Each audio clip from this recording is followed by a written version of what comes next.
Welcome. Sorry for the technical difficulties. I'm off my game. It won't pause. Okay, there we go.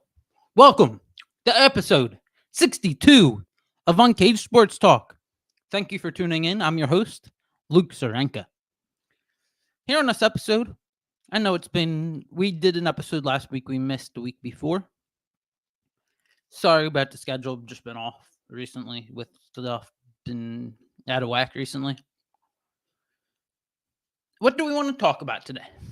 Stealing the line from Cody Rhodes. Oh, I know what we want to talk about today. I know what we're going to talk about today. Mainly, we're going to talk about the NFL, but I want to go on a little Phillies rant. The Phillies completely no-showed in the NLDS. They had a complete and utter no-show in the NLDS. This makes last year hurt even more. Because last year they had it right where they wanted it. They had a world championship parade right in their grasps last year, and they let it slip. If you had one chance, would you capture? They didn't capture. I can tell you that much. Because this year they completely no-showed. Kevin Long is abysmal. He's an abysmal hitting coach. Kevin Long is an abysmal hitting coach. His magic's worn off. I know he won a World Series with the Nationals in 2019. But all he does is teach these guys to hit home runs. That's not what wins in playoff baseball. They had the seventh highest rate of pitches swung at that are out of the strike zone. That is abysmal. That is piss poor. That's bad. Very bad. Kevin Long is not good. You know what wins in playoff baseball? Not home runs. Home runs are what end the game. Home runs are how you put it over the top, how you put it away in playoff baseball. But wins in playoff baseball is passing the baton. Playing small ball wins in playoff baseball. That's what the Mets are doing well. They're moving the baton. They're passing the bat around, basically. Next man up. Get the next batter to the plate. Just put the ball in play and see what he can do. That's literally the key in playoff baseball. Put the ball in play, see what he can do. Only two players who showed up hitting-wise were Bryce Harper, who had an over 500 on-base percentage, over 1,000 OPS, and Nick Castellanos, who had a 400 batting average. The two people behind them, as much as those two got on base, as much as Casty and Harper got on base, the two people right behind them, Bohm and JT, Bohm and JT in the series combined hit for a combined 1 for 24. I know everyone else was bad. I know Schwarber was bad. I know Turner was bad. I know Marsh was atrocious. Rojas, atrocious. But the two guys that are supposed to be protection for Casty and Harper, when they get on, the two guys that are supposed to drive them in, Bohm and JT Realmuto, they no-showed completely. 1 for 24. You just hit those guys in. That's a few more runs. And the games might play out differently. Bad. Now, the pitching, I'm very excited for Andrew Painter. He actually looked good in his Arizona Fall League game. But they just no-showed. I'm not one to say fire Rob Thompson. But they need to get it right next year. And for the bye, I know teams are 6-6 now with the bye. Oh, big whoop. The bye still sucks. You ask any former player. All former players have said the bye is stupid because it gives the time off isn't good for players. The time off is not good for players in baseball. The bye sucks. It's absolutely horrible. I think the biggest the big question is, how do you fix the bye? How do you fix that problem of having that time off? Getting people out of the groove. I think there's two fixes you could do. And I haven't heard anyone disagree with either option, really. Option 1, you do a 7-game series in the NRDS. MLB makes more money. Fans make out. Players make out because it allows time to bounce back if you fall behind in a series. You do a 7-game series in the NLDS. Gives you time to get back in rhythm after the break. Or option 2, why not have the 1 and the 1 seed from the regular season and a 2 seed from the regular season go head to head? Let them go head to head to decide the number 1 overall seed in the playoffs. That's your, and in that they have a 3-game series to decide the number 1 overall seed in the playoffs. And the winner of that gets home field advantage if they meet again in the NLCS. I think that's perfect. I think that's absolutely perfect. One of those 2 options are perfect. I'd be down for either one. MLB probably would be down for either one. I think either would pass. And if it, like, owners are not passing that down. You're making more money out of it. It's a money-making business. You're making more money if you do either of those options. And it's more fair to each team. Now, we will get in to my NFL Week 6 reactions.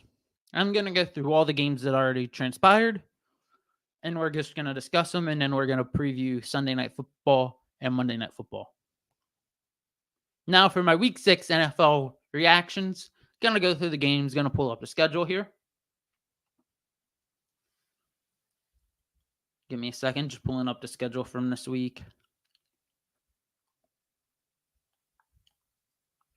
Give me a second, I can't find a good site. Could probably just do Google. I'm trying to find a reasonable site. Like, that's not showing the scores. Show the scores. NFL.com. All right, I'll just use Google. Starting off, we had the Niners and Seahawks. The Niners won 36-24. Not without some injuries to good old Jordan Mason. They're going to be begging to get McCaffrey back. He's not coming back for Week 7. It's already been announced.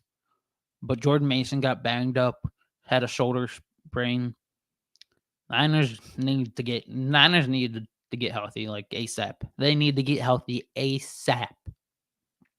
There. Good win, though, for the Niners against the Seahawks on Thursday night. Caleb Williams looking really good. I know fans started to write him off after 2 games, but the Bears are looking good right now, 6 games into the year. Sorry for fantasy blowing up my thing, probably telling me, and talking about Joe Mixon's fantasy relevance, blah, blah, blah. The Bucs offense came back to life. 51-27. That offense was insane. Baker Mayfield had a Brett Favre type game, 3 interceptions, but he also cooked. Or Baker was baking. The Ravens beat the Commanders by 7. They covered by a half point. The Ravens covered there by a half point. I think that was a really good game watching it. I was working while watching it, clipping stuff. The Ravens just about handled the game for the most part. Had control of the game for the most part. But Jaden Daniels is really good.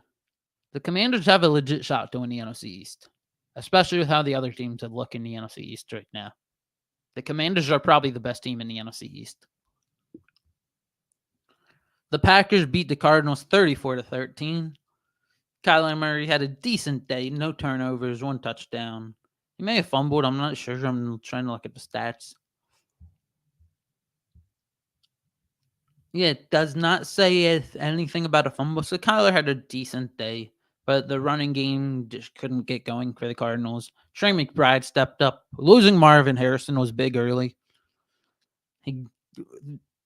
They lost him to a concussion, which sucks, and it was bad. Trey McBride's looking really good, though. One of the best tight ends in football. Jordan Love had a good day. He threw another interception. He's being prone to throwing interceptions right now. But 22-32, 258 yards, 4 touchdowns, 1 pick. Jacobs had an okay day. Christian Watson, returning from injury, had a good day. 1 touchdown, 68 yards. Romeo Dobbs, 2 touchdowns, 49 yards. Jaden Reed, 6 receptions, 28 yards, 1 touchdown. So their receiving core did what it's supposed to do. That's what their receiving core is. It's just balanced. One of the most balanced receiving cores in the league. They have a guy for each role. The Colts beat the Titans 20-17. Joe Flacco had another Joe Flacco type game. He throws up heaves. He was 22 of 38, 189 passing yards, 2 touchdowns, 1 interception. Josh Downs had 7 receptions, 66 yards, and a touchdown. Tyler Goodson actually outgained Trey Sermon on only 8 carries. He had 8 carries, 51 yards. Trey Sermon had 18 for 29. Pittman had a touchdown. He was on 3 receptions for 35 yards. Will Levis is not good. He didn't even break the 100-yard mark. 1 touchdown, 1 interception. Tony Pollard stepped up. Tony Pollard's having a really good year. 93 yards, 1 touchdown on 17 carries. And then the receivers aren't much help for Will Levis anyway. Give me a second. Sorry, I had to catch my breath. The Texans blew out the Patriots 41-21, even without Nico Collins. C.J. Stroud, 192 yards, 3 touchdowns, 1 pick. Joe Mixon with a bounce back, 102 yards, 13 carries, 1 touchdown. Stephon Diggs, 77 yards on 6 receptions and a touchdown. And they beat the Patriots 41-21. Drake May actually looked solid in the game. He threw 2 picks, but he threw 3 touchdowns as well. 243 yards, 20 for 33 passing. Ran for 38 yards on 5 carries. So, decent. They were consistent too. They scored a touchdown every quarter. So, they looked decent. Not great, but decent in their first ever start. Eagles-Browns. I don't know what to say about this game. Looked like the same team from the last few weeks, just with A.J. Brown. Looked like a struggle. I don't know what it was. I know I lost my Mailata, but I'm not using that as an excuse. I don't know what Nick Sirianni was doing, throwing on 2nd and 11 with a 4-point lead. Only a 4-point lead. You risk stopping the clock. You did this in the Washington game last year. What happens if they score? They go down, get the touchdown, and then get the onside. Literally happened in the Washington game last year. The exact same scenario. Because you got too cute.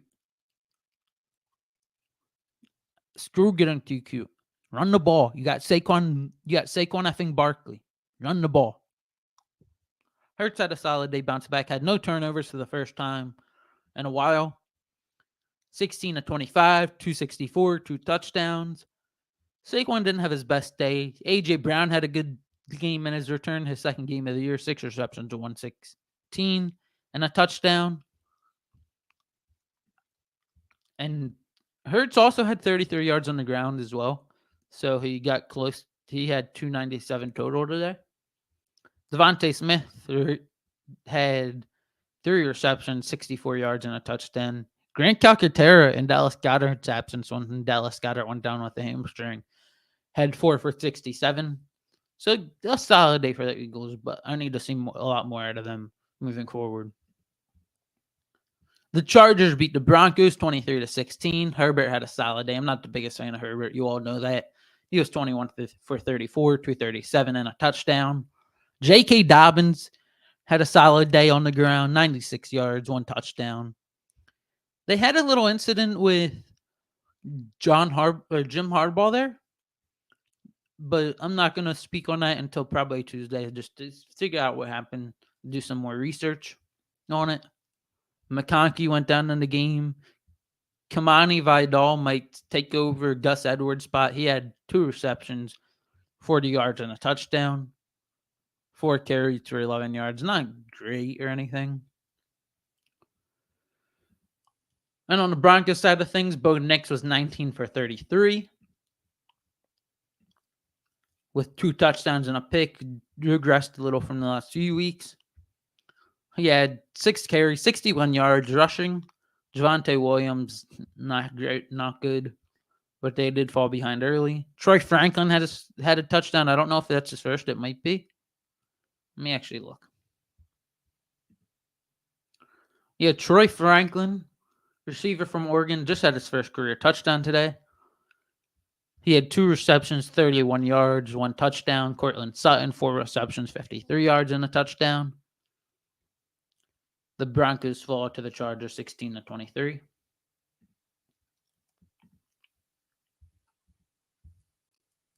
The Steelers just dominated the Raiders 32-13.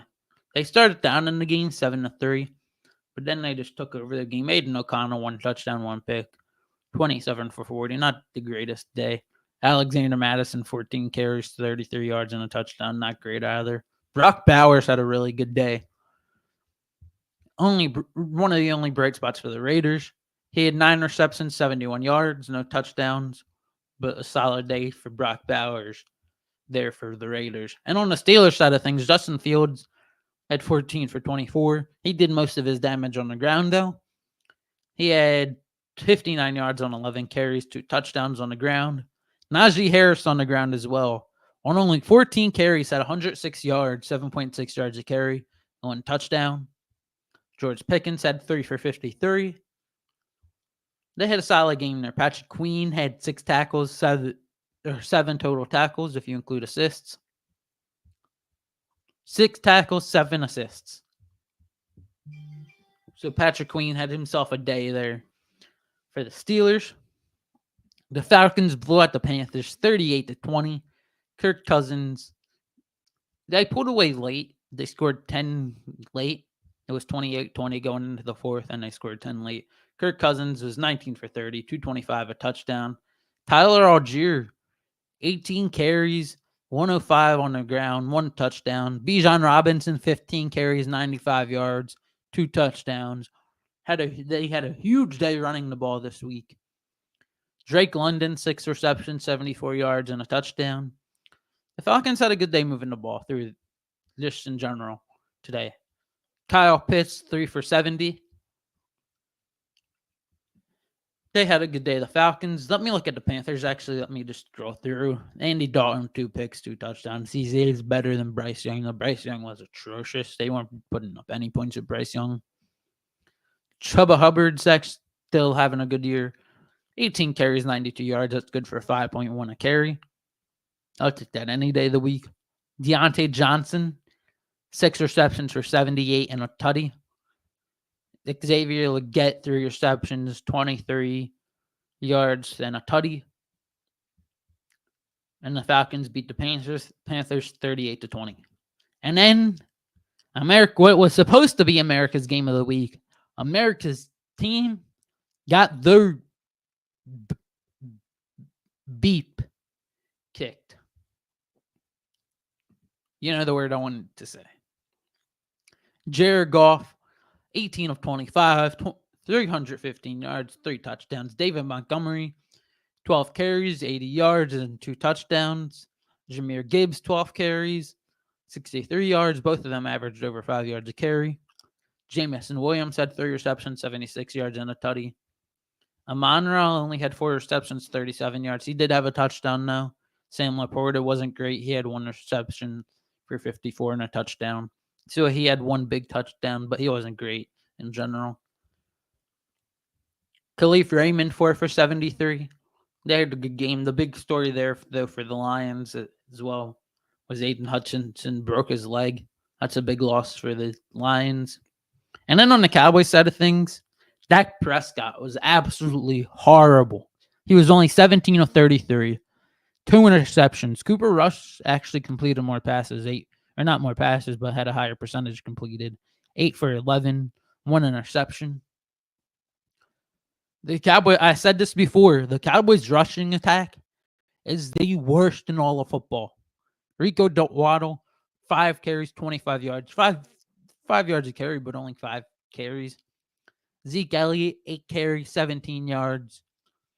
Devontae Turpin, 1 for 6. CeeDee Lamb did CeeDee Lamb things. He had 7 receptions for 89 yards. They just didn't show up today. When the Cowboys got there, you know what's kicked today. At home in Jerry's World, America's team got throttled in America's game of the week. And now, For Sunday Night Football, you got the Bengals versus the Giants. I think the Bengals wind up winning this game. Should be a good game here. But Giants have been playing solid. Bengals are 1-4. I think the better than the record suggests. I think the Giants are what their record suggests. Maybe even a little better. Maybe like a 3-2 team when Neighbors comes back. Like that style team. But they're mediocre, below average. Bengals, I think, are better than that 1-4 record suggests. So Burrow, Jamar Chase, T. Higgins, I think they move the ball here against the Giants. I think this game winds up being like a 31-23 type of game. I think that actually sounds right. I got to see the timestamp so I can come back to that if I'm right. 21-22 is the timestamp. And before I review the Monday Night Football game, I want to let you all know, to go and visit my friend Dana Man Stanley at Sheridan Nissan, where they will hook you up with a new car. Just let them know Luke Saranka and Uncaged Sports Talk sent you. Now for the Bills-Jets game. I actually think the Jets hit here. I think there's a trend of picking teams that get a head coach fired. And the Bills struggled the last 2 weeks. They started 3-0, but they struggled a little the last 2 weeks. I think the Jets come out here and they win. I think Rodgers, they answer the call to the Robert Saleh getting fired. They step up. Now that I think they take it as a wake-up call. Robert Saleh getting fired, that no one's off limits. I think the Jets win the game 23-21. New York Jets win the football game. That'll do it, though, for this episode of Uncaged Sports Talk. Thank you for tuning in. Remember to like, comment, and subscribe on all of our platforms. It is greatly appreciated. Tune in next week on Thursday for episode 63 of Uncaged Sports Talk.